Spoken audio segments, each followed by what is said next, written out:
In this video, we will be discussing the unit cell and calculations that can be performed. Now, a solid can take one of two forms. It's either going to be a crystalline solid or an amorphous solid. Now, we're not really interested in amorphous solids in this class. We're interested in the crystalline solids because these have order to them. Now, this order is going to take the form of what's known as the unit cell. Now, we have a basic repeating system of these atoms within a solid, and we can break them down into a single repeating unit known as the unit cell.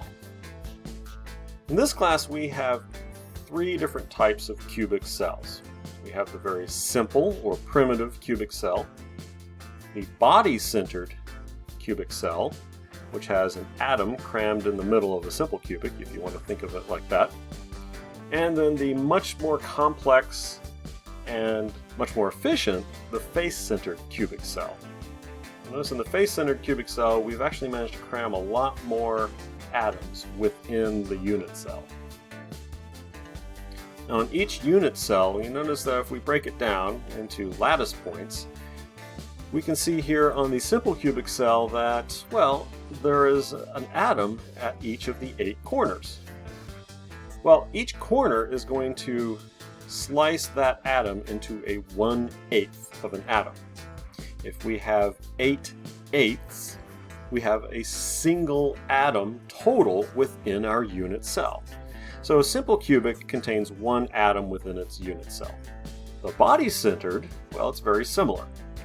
Not only do we have those 8/8 at the 8 lattice points, we also have that whole atom in the center. So we have a total of 2 atoms within this unit cell. Now, these are colored differently, but it's the same element. That's all we're talking about here.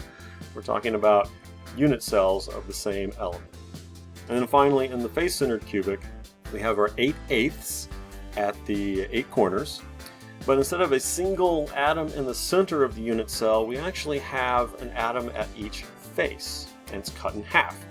So we have 6 faces of our cube, and at each face we have half of a atom. So we have a total of 6 halves, 3 atoms plus the 1 at each corner total. So we have 4 atoms within the unit cell on the face-centered cubic. And this is important to know later on when we perform our calculations. Now, the other bit of information that we can glean from the cubic cells is the edge length and atomic radius. Now, how we derive these, it's unimportant, that's geometry. But here are the equations that relate edge length with the radius of the atom within it for each one of these types of cubic cells. Now, what can we do with this information? Well, let's say we have vanadium. We know vanadium crystallizes in body-centered cubic, and it has an atomic radius of 134 picometers. We want to calculate the density of vanadium. All right? Well, we know what density is. Density is mass over volume. So we need to find the mass of atom, or atoms, within the unit cell, and we need to find the volume of the unit cell. Well, volume's easy.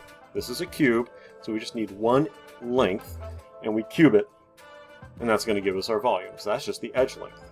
So in order to find that, we would need the radius. Well, we've got that.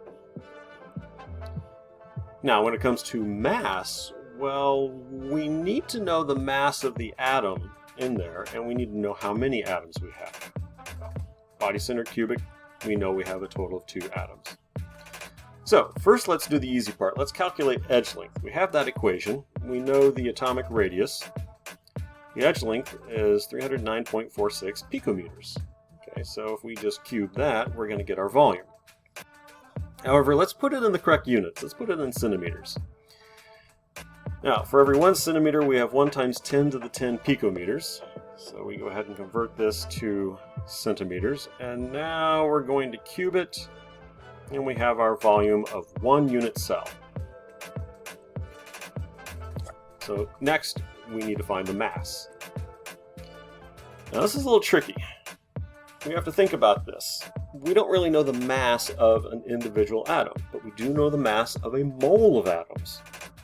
So if we have the molar mass of vanadium is 50.94 grams per mole, and we know that there are 6.022 times 10 to the 23 atoms for every mole, well, if we just set up our conversion factor, moles cancel, and we have, well, the mass in grams per atom. And we want to leave it in grams. That's the unit we want. But we don't have one atom, we have two atoms. So if we want to find the mass of the unit cell, we take our mass per atom, multiply it times the number of atoms per unit cell, and as expected, it's an extremely small value. Get a drum as a toy for Christmas. Now, we take our two values, our mass and our volume, and we get our density. And this is very close to the actual density of vanadium. We can also go in reverse. We can calculate the atomic radius if we know how something crystallizes, such as gold crystallizes in face-centered cubic, and we know its density. Well, so in this case, we're just working backwards. So first, let's take density. We know what our density is, and we can relate that to mass and volume. We want to find our volume, but before we can do that, we need to find the mass of one unit cell. Now remember, for face-centered cubic, we have 4 atoms. So we need to find the mass of one atom first. So we know the mass of gold per mole. We know Avogadro's number.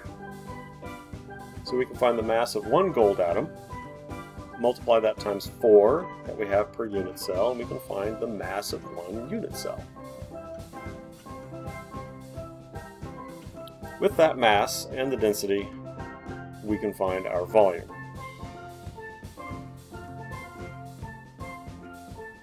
Now, what do we do with that volume? Well, the whole point of this was to find the radius. In order to find radius, we have to know what equation relates radius with edge length for face-centered cubic. Once we have our volume, we just take the cube root of both sides here. We find our volume, and we're going to go ahead and just convert that to angstroms right now before anything gets more complicated.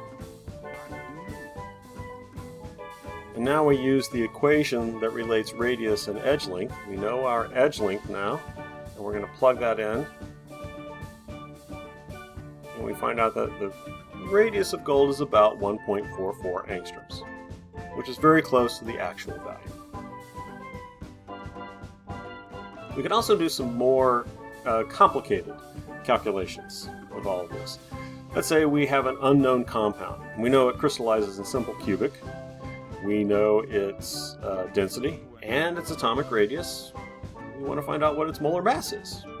Okay, we have to think about what is molar mass. Molar mass is grams per mole.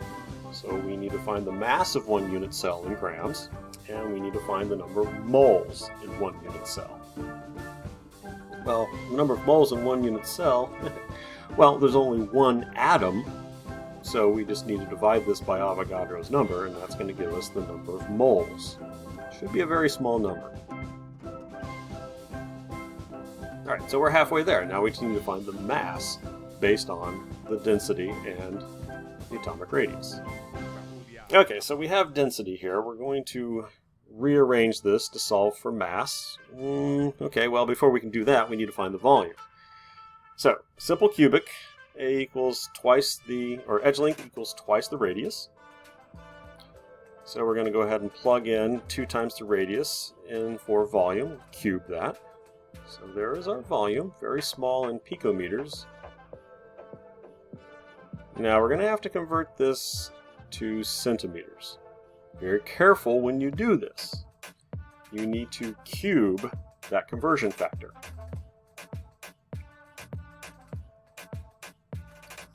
Now that we have the volume of the unit cell, we can plug that in with density, and that's going to give us the mass. Now that we have mass, we plug that into our calculation for molar mass. We already calculated our moles earlier. And we see that we have a compound that is about 170 grams per mole.